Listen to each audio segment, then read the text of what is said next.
Hello বন্ধুরা, দেখতে পাচ্ছেন সেই শুভ মুহূর্ত, যে মুহূর্তে আজকে নসিপুর রেল ব্রিজের ভিতর দিয়ে আমাদের লোকাল ট্রেন চলবে আজিমগঞ্জ থেকে কাশিম বাজার পর্যন্ত।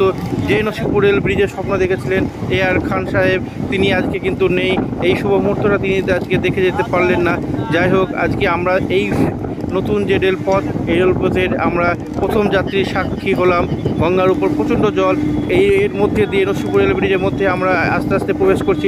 এই দেখতে পেলেন আমরা কিন্তু প্রবেশ করে গেলাম মুর্শিদাবাদ রেল ব্রিজের ভিতর দিয়ে আমরা প্রবেশ করেছি এবং চলে যাচ্ছি। এই 368 মিটার যে রেল ব্রিজ, সেটা AR খানের প্রচেষ্টায় কাজ শুরু হয়েছিল অনেক দীর্ঘ টালবাহানার পরে।